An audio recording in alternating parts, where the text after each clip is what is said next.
It depends on what Mr. Davis would like to do, and we'll talk about it. In one interview, Aretha Franklin casually mentioned a man's name half in jest. But behind that moment was an entire world of silence, where memories slowly faded, laced with quiet endurance and a sense of being stuck. At 76, Aretha Franklin was no longer just a voice, she was a living symbol, whose every emotional beat seemed fractured by past wounds. Now she was ready to unveil a long-hidden part of her story. 10 male singers, not merely rivals, but silent ghosts, who once made her feel betrayed, overlooked, or disrespected. These weren't loud accusations or headline-grabbing feuds. They were cold stares from backstage names left unspoken, and the moments she chose silence, as if clinging to a dream only she could protect. Subtle shades, a glance, a quiet word were sometimes enough to shatter the image of a queen once thought unshakable. Step through that door with us now, as Aretha speaks of the men she could never forgive. Who were they? And will these names strip her music of its soul? Or are they in fact the very reason she held onto her crown until the end? Let's begin with the first name, Luther Vandross. 1. Luther Vandross. The compressed notes. In the mid-1980s, as Aretha Franklin stood at a crossroads between tradition and modernity, one name was brought in to save her music and make it more contemporary. Luther Vandross, a rising male vocalist and then celebrated golden producer of contemporary R&B. At the time, Atlantic Records hoped the collaboration between these two soul icons of different generations would create something magical. And commercially, it did. The albums Jump to It and Get It Right returned Aretha to the top of the charts. But behind the glossy covers and polished arrangements lay an experience Aretha would never recall with a smile. Luther was meticulous to the point of obsession. In the studio, he didn't work like a producer. He worked like an architect, shaping every breath, every pause.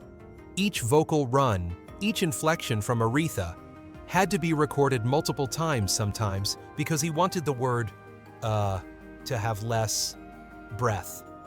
One audio assistant recalled a moment when Aretha was asked to sing a chorus more than 20 times just to meet the technical quality Luther demanded. He never yelled, but his presence chilled the room like a surgical blade. To Luther, Aretha wasn't Aretha. She was a waveform to be engineered. Aretha didn't respond with anger. She didn't argue. No one ever heard her raise her voice in that studio.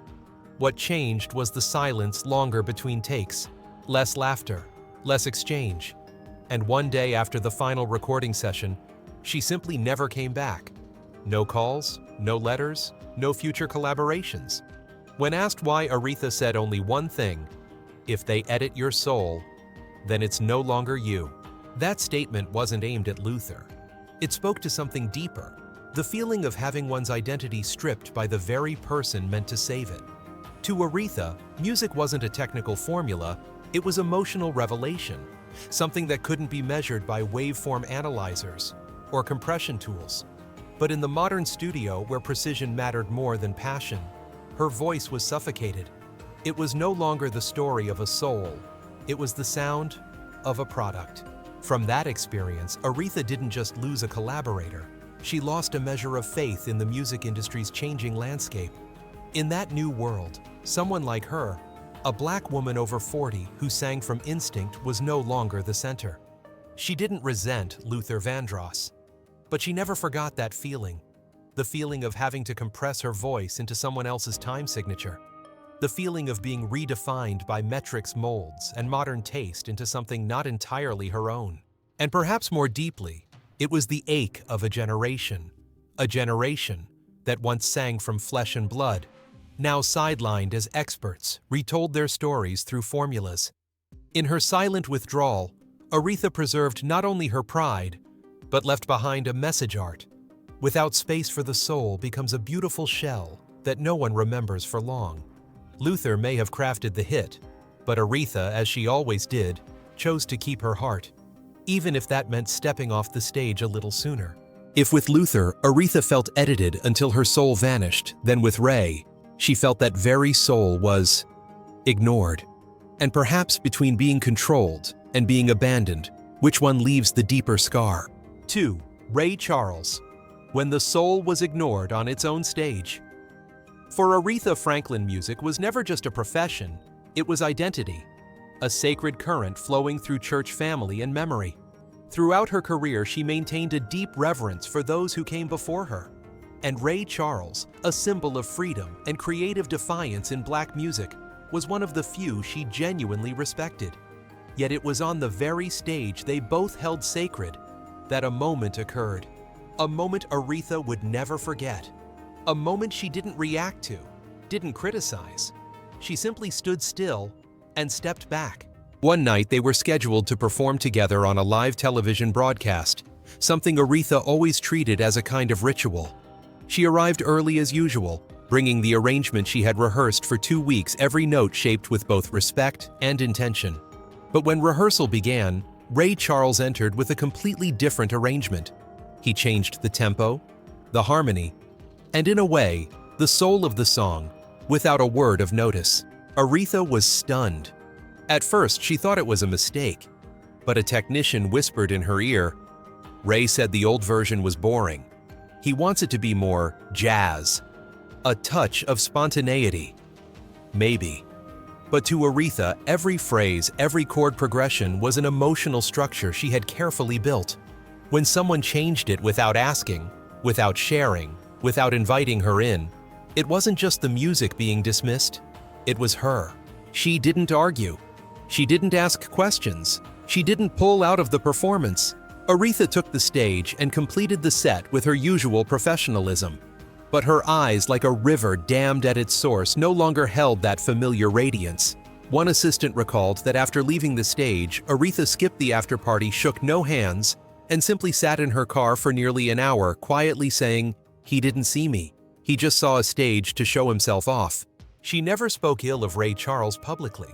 When he passed away, she still sent flowers, still offered words of respect. But after that night, they never shared a stage again. Not out of anger, but because she understood. The most frightening thing is the silence of those who were supposed to stand beside you. This was no longer a professional grievance. It was a chilling echo from a world where women, especially black women, are too often seen as followers, not leaders. When Ray changed the arrangement, he didn't just alter the rhythm, he unintentionally reaffirmed an old order: men decide, women adapt.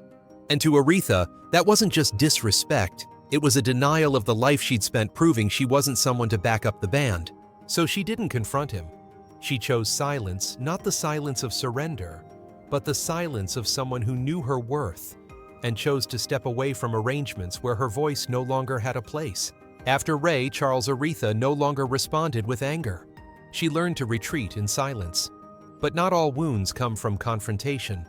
Some arrive gently with no harsh words, no struggle, just by being loved at the right moment. And sometimes that light is enough to shake the old pillars. Donny Hathaway was one such person. 3. Donny Hathaway, when jealousy wore the face of silence. In Aretha Franklin's world, music wasn't just a stage or a chart position. It was sacred territory where every lyric carried personal weight, and every melody was a battle for the right to speak, not just as an artist, but as a black woman navigating a genre still shaped by bias. So when another's brilliance emerged within that same space, it wasn't merely a professional challenge. Sometimes it became a silent clash between ego and insecurity. Donny Hathaway entered the soul scene in the early 1970s. With a singular beauty, introspective, warm, and deeply lyrical, without theatrics. Alongside Roberta Flack, he formed one of the era's most iconic duos, creating hits like "Where Is the Love" and "The Closer I Get to You." Songs that made love feel sacred, tender, yet intense. And it was precisely those tender melodies that became a quiet cut into Aretha Franklin's heart. She the embodiment of a more fiery classical soul tradition. There was no scandal, no public confrontation, not a single harsh word. But for Aretha, the soaring success of Roberta Flack and Donny Hathaway, both signed to Atlantic Records, like her, felt like an unspoken declaration that the lead voice was shifting. The praise once reserved solely for her was now being divided. The Grammy Awards she had long viewed as the benchmark of validation suddenly found new recipients. It's said that during an internal listening session for Roberta Flack's debut album, Aretha sat in silence for a few minutes, then quietly left the room saying nothing. When later asked her opinion, She merely shook her head. "I think this label needs to choose a clearer direction." A short, soft sentence, but like a gust slipping through a closing door, it carried both discontent and a quiet warning about loyalty within a talent-driven system. As for Donny Hathaway, the other half of that celebrated duo, Aretha never once mentioned his name in any interview. She didn't boycott him, she didn't attack, but she never sang with him, never shared a duet, never stood under the same spotlight. And that was the most profound rejection of all, when a voice as extraordinary as Donny's was silently placed on the list of those who should never get too close. Outwardly, her reaction appeared detached, but deep down it bore the familiar wound of legends, the fear of being replaced. For Aretha, music was a personal legacy, and she had fought with everything she had to protect not just her own throne, but that of her generation. The way Donny and Roberta were elevated by the label as a fresh breeze wasn't just a business decision. It was a quiet shift enough to shake the pride of a queen struggling to hold her crown as seasons changed. And in the absolute silence Aretha gave Donny Hathaway, there was no hatred, only a mute sorrow. She didn't blame him. She just wasn't willing to share the space. 4. Ted White, the man at the table, but never truly a companion. Before she became the Queen of Soul, Aretha Franklin was a shy 19-year-old girl stepping into the world of professional music. And the first man to take her hand across that threshold, not a colleague, not a producer, was her husband, Ted White. They married in 1961, surrounded by promises and expectations. But from the very beginning, that partnership wasn't a duet. It was a misaligned solo, where one voice tried to sing, while the other slowly drowned it out. Ted wasn't a singer, though he did write lyrics for a few of Aretha's songs and acted as her manager during the early years of her career. On paper, he was a partner. In reality, he was the man Aretha feared avoided and held her breath around whenever they appeared together. Backstage stories speak often of Ted's violent temper, jealousy, and controlling behavior, things Aretha never addressed publicly, but didn't need to. Her eyes during performances, the slight tremble in her voice, when referencing those difficult early years, and her unexplained disappearances from schedules, they all spoke a language that needed no translation. Close friends recall moments when Aretha stepped onto the stage with bruises still visible on her arms, or eyes clouded with confusion just before curtain call. No one asked, she never volunteered. One assistant remembered asking Aretha, "Are you okay too?" Which she replied with a soft smile, "I can still sing." That sentence over the years became a kind of mask worn by talented women who once believed in love, only to find themselves trapped by it. Perhaps the deepest pain for Aretha wasn't in the shouting matches or the violent outbursts, but in the quiet irony of having to sing her own songs about freedom, pride, and the desire to be loved right, while her hand holding the mic still trembled from a very real fear. Think one of her most iconic anthems was co-written with Ted White, A Bitter Paradox, a song about choice and autonomy, written with the very man who once made her feel she had none. In 1968, Aretha left the marriage. No announcements, no blame. She simply walked away, as she often did, from things that no longer left room for her soul to breathe. Later in her autobiography, she gave Ted White only a few brief lines. No resentment, no lingering memory, as if it were her way of severing not just the relationship, but the shadow of the pain that had once weighed on her voice. Aretha could walk away from a controlling marriage, but it wasn't so easy to escape the recording studios where her voice was still being shaped by someone else's hand. After Ted White, that control no longer came from love. It came from technical precision, and from a producer hailed as the golden hand of modern R&B, Luther Vandross. 5. Ike Turner, the uninvited shadow. Some wounds come from collisions, others from being forgotten. But there are also those that begin with nothing more than a rumor. No one knows for certain how much of the story between Aretha Franklin and Ike Turner is true. But in the world of entertainment, where every glance, every silence can become legend, a whisper is often enough to damage a relationship that never even had the chance to begin. Ike Turner was no stranger to Aretha. Both were icons of black music, who rose from adversity. He a pioneer of rock and roll, she the crowned Queen of Soul. And yet they never officially collaborated. No duets, no joint projects, though their careers crossed paths more than once. Behind that absence lay a quiet darkness that no one cared to illuminate. In the 1970s, the artistic community passed around a rumor that Aretha and Ike had shared a brief, ambiguous relationship, while Ike was still married to and working alongside Tina Turner. There were no photos, no confirmations, just backstage murmurs and sidelong glances, half curious, half judging. Aretha never spoke on it, but those close to her said that after that time, whenever Tina Turner's name came up, Aretha's voice would soften and her smile never quite reached her eyes. No one knew whether Aretha felt guilt or whether she had been drawn into an unfair comparison. But one thing was clear. Her relationship with Tina Turner grew strangely distant. Two queens of the same era, one of soul, the other of rock, never shared a stage, never gave audiences that once-in-a-lifetime performance together. And perhaps the peak of that divide came during the 2008 Grammy Awards, when Beyoncé, radiating with the power of a new generation, introduced Tina Turner as the Queen. Aretha, as usual, was watching from home. She didn't get angry, she didn't object, she simply turned off the television. One team member recalled after that night, whenever someone mentioned Tina Turner backstage, Aretha would give a cold smile and change the subject. Perhaps she never hated Tina. Perhaps she didn't resent Ike. But their presence in music, in memory, in a story that was never spoken, had left a quiet fracture. And for Aretha, it was always the unspoken things that weighed heaviest on the heart. Not all pain comes from actions. Some wounds are born from context, from others' gazes, from being tied to a life episode that doesn't belong to you. And Ike Turner, though perhaps no more than a passing name in Aretha's life, left a distance that she chose never to cross. Aretha rarely spoke about what hurt her. She simply stepped back, letting others have the spotlight. But silence isn't always surrender. Sometimes it was her way of responding to the voices trying to redraw the map of soul music. And one of the loudest voices in that rewriting was Marvin Gaye. 6. Marvin Gaye, When Two Souls Breathe to Different Rhythms. In the history of black music, few could stand on equal footing with Aretha Franklin in terms of influence. Marvin Gaye was one of the rare exceptions. Both emerged from the pews of church choirs carrying with them the blazing fire of soul and the spirit of resistance wrapped tightly in every note. But that very similarity became a barrier. Two mighty rivers cannot flow through the same narrow channel, especially when each believes it carries the ultimate truth. Marvin Gaye was known for his perfectionism, his ambition, and at times, his contradictions.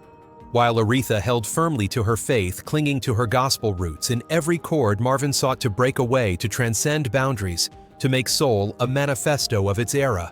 He wrote, "What's going on like an indictment of America, a somber prophecy for a lost generation." In a rare interview in 1974, Marvin was asked why he had never collaborated with Aretha Franklin. His answer, "She sings like the church still owns her." That line spread quickly, not loudly, but clearly enough that everyone understood Marvin saw Aretha's music as something left behind. Aretha never responded. But from that moment on, they were rarely seen together at major events. At award shows, they stood apart. When the record label proposed joint projects, she declined politely but firmly.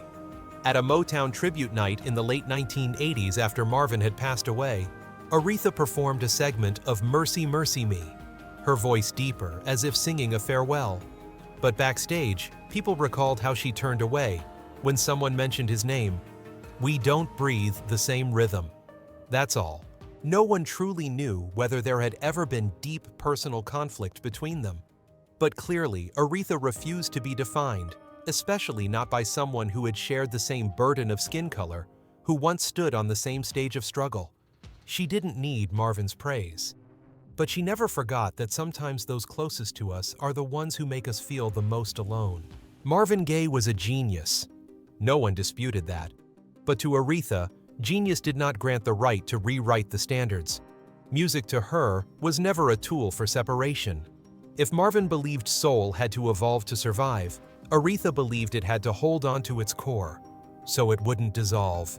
Between those two beliefs, she chose to remain still, not out of weakness, but because she was strong enough not to follow. Some collisions make no sound, just a bitter tear flowing inward. But silence doesn't mean there's no hurt. And for Aretha, Wounds like that made her retreat from the world bit by bit. Eventually, that retreat became a distance no bridge could span, especially when her crown suddenly found itself compared to a young male voice rising out of faraway Wales. That name was Tom Jones. 7. Tom Jones. When wildness is mistaken for depth. Aretha Franklin never publicly criticized Tom Jones, but she also never truly praised him, despite the fact that they once stood side by side on the list of powerhouse voices of the 1960s. What existed between them wasn't conflict, but a heavy silence woven from misplaced expectations, unnecessary comparisons, and a quiet feeling of being replaced that Aretha never voiced. In the late 1960s, Tom Jones, the voice from Wales, shot to fame with the image of a rugged, powerful, and vibrant man. American media quickly dubbed him the White Soul Brother, the white man with a black musical soul. A compliment seemingly harmless that struck an unhealed wound in the hearts of many black artists, including Aretha. She had sung soul since she was a 12-year-old girl in her father's church. She had endured dismissed recording sessions performances where men decided what song she would sing. And just as she was reaching her peak, a white man who had only entered the soul genre for a few years was being hailed as the savior of the genre. Aretha wasn't jealous of Tom Jones, she was simply saddened. A quiet sorrow unspoken, but not easily forgotten. One key moment that deepened this distance was a 1970 televised performance where Aretha and Tom Jones duetted on Spirit in the Dark. On stage, the two appeared in sync, but if one looked closely, it was clear Aretha wasn't entirely comfortable. Her gaze kept its distance, and her voice, which usually led listeners on that occasion, yielded rhythm to Tom more than usual. Backstage, a show coordinator recalled that Aretha requested not to re-record, even though the crew wanted another take where her vocals would shine more. What unsettled her wasn't Tom Jones himself, but the way society treated his music versus hers. When a white man does something a black woman has been doing for 2 decades and is praised as a revelation, it's no longer a matter of art. It's a matter of history of bias, of the injustice that cradles the American dream. Aretha chose silence. She didn't reject Tom, but she never collaborated with him again. At later events, if they were both present, she kept her distance not cold, but unmistakable. Perhaps because she knew Tom was not at fault, but she couldn't smile while watching her light being reflected through another figure with all the spotlight, but none of the scars. After Tom Jones, Aretha became more cautious of what was labeled praise. She understood that not all compliments were pure, and sometimes silence was the strongest statement. But there were also those who didn't just avoid praising her, they openly dismissed her influence with sharp words and condescending stares. Mick Jagger was one of them. 8. Mick Jagger. When disrespect masquerades as rebellion. There was never a public argument between Aretha Franklin and Mick Jagger, nor did they ever exchange challenges through the press. But backstage at the 1987 Rock and Roll Hall of Fame ceremony, when they passed each other in a narrow hallway, Aretha simply nodded. She didn't stop. She didn't smile. She didn't look back, because she knew a handshake could never erase years of being silently dismissed. Mick Jagger and the Rolling Stones were celebrated for bringing soul and blues into modern rock. The media in both America and the UK hailed them as the great bridge between musical cultures. But for Aretha, that so-called bridge was built with bricks of imitation, one-directional, and devoid of understanding. In a private 1990 interview, Aretha once said, "I don't see myself in the way they define soul." The interviewer didn't ask for clarification, but everyone understood who she meant. Since the 1960s, the Rolling Stones had gained fame by reviving the works of black artists from Muddy Waters to Otis Redding. But Mick Jagger's flamboyant theatrical style felt to Aretha like a dilution of pain, turning deeply rooted soul into mere performance. She didn't oppose musical fusion, but she couldn't accept that someone who had never lived in the shadows of racial injustice could stand under bright lights and sing of pain as if it were a costume. The disrespect didn't come from words, it came from attitude. Aretha once hosted a tribute concert for gospel legend Mahalia Jackson. When asked whether Mick Jagger would be invited to sing a hymn with her, she calmly replied, "I don't think he understands what that means." It wasn't a slight. It was a line between lived experience and surface expression. Aretha never demanded that others be like her, but she respected those who approached soul with reverence. And Mick Jagger, despite his talent and his fame, always seemed to her like a tourist, someone who skimmed the surface of black soul and walked away with a golden trophy in hand. Aretha didn't need to explain her disapproval. A subtle look, a missing name on a collaboration list, a quiet distance backstage. Sometimes those spoke louder than a protest ever could. And that distance wasn't reserved for white artists like Mick Jagger. It extended even to fellow black artists, especially those who chose to please the market rather than protect the message. Among them was one name that left Aretha not just disappointed, but deeply saddened: R. Kelly. 9. R. Kelly, when talent can't save a lost soul. In the final years of her career, Aretha Franklin seemed to withdraw from modern mainstream music. Not because she couldn't keep up, but because she couldn't accept the direction many young artists, especially black male performers, were taking. And among them, the name that hurt her the most, according to a longtime collaborator, was R. Kelly. Once hailed as the king of R&B, he had come to represent everything Aretha found foreign, even betraying to the soul of black music. Aretha had publicly expressed her discomfort with R. Kelly's songwriting and performances in a 2002 interview. As always, she didn't use harsh words. "I don't feel God in his music," she said calmly, but her gaze fell. For an artist born in the church, that was perhaps the heaviest judgment she could make about a fellow musician. Her disappointment wasn't just about the explicit lyrics or provocative shows. It was about the fact that R. Kelly once had the chance to become a guiding icon for a new generation. His talent was undeniable, a powerful voice. Brilliant songwriting collaborations with giants like Michael Jackson and Whitney Houston.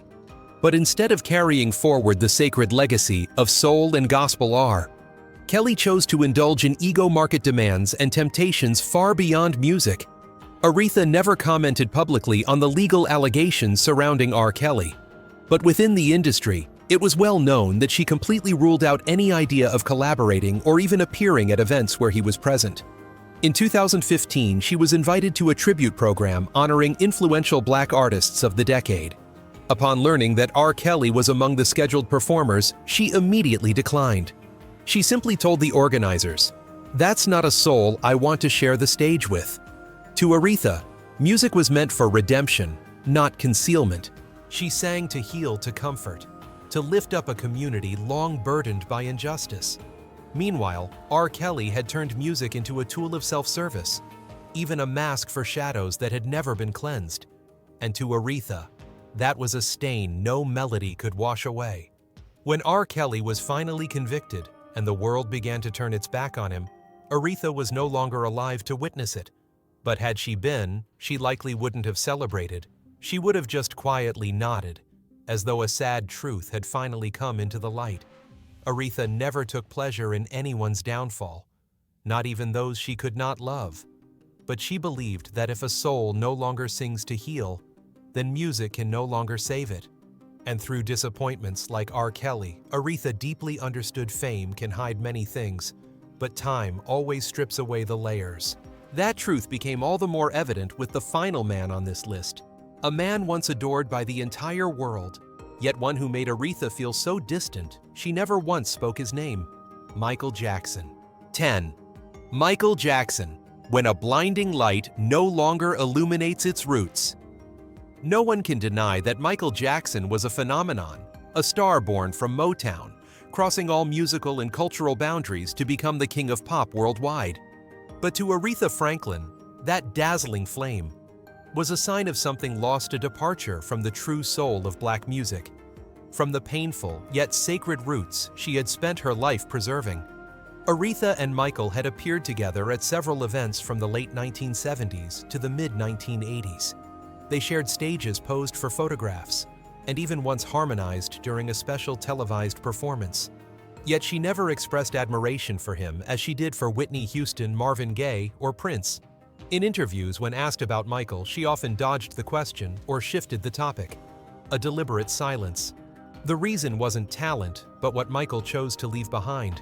Starting in the late 1980s, as his appearance began to change, his voice grew more fragile, and his songwriting drifted toward the surreal. Aretha seemed to no longer recognize the black boy who had once sung soul at age 10. She saw a symbol swept up in the tides of globalization fame and cultural whitewashing, in both literal and metaphorical senses. A close friend of Aretha's in a memoir published in 2019 recalled how she once cried after watching the black or white music video for the first time. Not because the song was moving, but because it hurt her to see Michael, who had grown up in the same poor neighborhoods, she had now seemingly disconnected from the very community that had lifted him. She whispered, "He's forgotten why we sing." Aretha never condemned Michael, not even when child abuse allegations clouded his image in his final years. She issued no statements, simply declined all invitations to tribute events after his death. When asked why, she said, in a brief 2009 interview, "I respect what he gave to the world, but I don't see myself in it." It was the coldest farewell Aretha ever gave to a fellow artist. To Aretha, Franklin music was never just entertainment. It was the soul's voice of a people, once enslaved, silenced, and forced to seek freedom through each note. When music became a stage for forgetting the past, for denying one's roots, it was no longer soul. And Michael Jackson, though he could sing, dance, and touch the hearts of millions, still felt foreign to her, as if they came from two worlds that briefly crossed paths, only to remain forever apart. Aretha Franklin passed away, bearing the title Queen of Soul. But the legacy she left behind was far more than a crown. It was a quiet, stern standard, a measure of who truly deserved to stand among those souls who knew why they sang. And in the list of those she could never offer a warm gaze to 10 names, spoke louder than any complaint, not because they were unworthy, but because they once had the chance to touch the soul of a culture, and lacked the courage to hold on to it. If you believe that music is soul and that identity, even in silence, deserves to be protected, follow this channel, share the piece, and leave your thoughts below.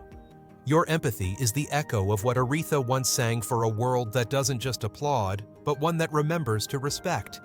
All data, analysis, and commentary in this video are presented based on information available at the time of production. The content is subject to change over time and should not be considered a definitive forecast. There is still so much more to explore: stories of resilience, legacy, and truth. Feel free to dive into some of our top recommended videos now appearing on your screen.